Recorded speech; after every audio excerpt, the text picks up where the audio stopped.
Alright, hello. My name is Mark Nowak, and I am going to be doing a presentation here on maneuvering during slow flight. And what is slow flight? Well, according to our airplane flying handbook, as you can read here, slow flight is broken down into two distinct elements: the establishment, maintenance of, and maneuvering of the airplane at airspeeds and in configurations appropriate to takeoffs, climbs, descents, landings, approaches, and go-arounds. And number two, maneuvering at the slowest airspeed at which the airplane is capable of maintaining during controlled flight without indication of a stall. The objective of the slow flight is pretty simple. It's defined by the FAA just to develop the pilot's sense of feel and ability to use the flight controls correctly as they lose effectiveness, and to improve proficiency in performing maneuvers in which very low airspeeds are required. So what does that mean? It means that we need to learn how to handle the airplane when we're going slow. It feels different, it moves different, and generally when we are at these points, we are close to the ground.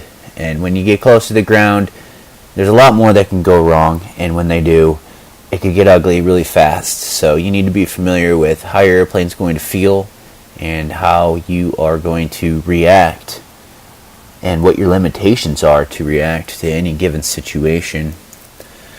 So what does the FAA want from me? What do they want me to do?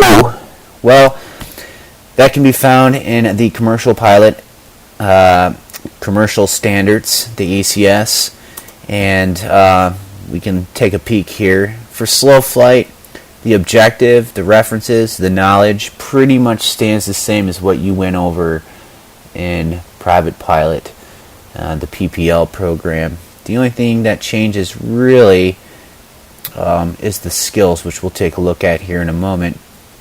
Risk management, this is important. These are the things you don't want to do, especially when you're doing your check ride. These are what you don't want to do when you're doing your check ride. The skills that don't kills, these are the things you want to do.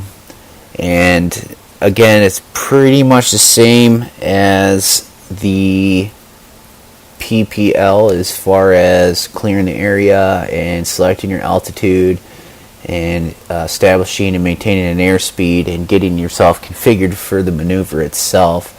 But the big difference is, as you can see from the commercial, is we have our altitudes and heading and airspeed and bank angles a little more tied down than the private pilot. The private pilot gets to have a 100-foot cushion on a specific altitude, a 10 plus or minus on heading, 10 plus or minus knots on speed, and a 10 plus minus angle of bank. Whereas the commercial pilot, us, that's cut down to 50 feet plus or minus in altitude, plus minus 10 in the heading degrees, and plus 5 to 0 knots, and the same as angle of bank. So we're tied down a little harder. We need to be a little more proficient in the aircraft that we're flying.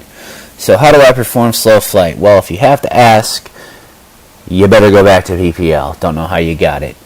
But there are some places you want to look before you do anything. Some of us are flying different aircrafts now. Some of you guys are doing the commercial single engine. Some of us are doing commercial multi-engine, such as myself. And that means that we have a new aircraft, so we have new limitations and new airspeeds that we got to keep in our memory bank.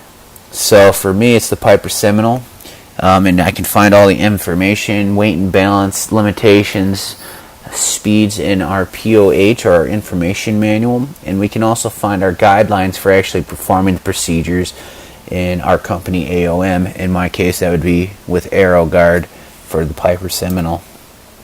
Of course, the main things you want to remember while doing slow flight: maintaining your position, right? We get ourselves slowed down, and we do what we need to do to get into slow flight, but we need to make sure that we remember that during slow flight, our heading obviously is going to be controlled by our bank angle and our rudder control. You start losing rudder control, you're going to start drifting. And of course, if you start to let your bank drift, you're going to be chasing the airplane again. The altitude, power. All power, all day. Do not bank for your airspeed. It's the same as landing. That's the whole point of slow flight, right? It's to control the airplane during slow flight, such as an approach. So much like an approach, we use our power to maintain our altitude. Our speed is dictated by our bank. Bank, that's not right. That should say pitch. So I'm going to have to go back and fix that and make it say pitch. Things to remember as well, we need to keep in mind that when we take off, we always have those 4 factors that create our left turn tendencies: P factor, torque, precession, and slipstream. This also just has to do with climb. Now in my case, we're flying the Seminole, 2 engines. It's a little bit less, but there are still some tendencies to turn, especially at low speeds with a higher power setting. Turn into a heading, easy, simple. We all know it. You bank for a turn, we're creating induced drag. That induced drag is going to slow us down. We're going to want to pitch down. We're going to start losing altitude. When this happens, we got to add that power back, just like steep turns, right? If we start to turn, we got to add that power to counteract the induced drag that our wings are now producing. And I think most of our aircrafts, we have the differential ailerons, so thus we're even creating more drag, which leads us to staying coordinated, right? We're turning, we're slow, we must stay coordinated. In commercial, I have a feeling that when you fly, even when you're straight and level and you're a little bit uncoordinated, I'm pretty sure that they're not going to be, the DP is not going to be very happy with you at this point if you're not coordinated. So, if you're not coordinated, you could end up doing another maneuver that you may not intend to be doing, especially when we're at slow speeds. And you'll be going into a spin recovery, but we're not talking about that today. So, there you go. Don't want to do that. At least, not on accident. Any questions? No. Excellent. Thank you.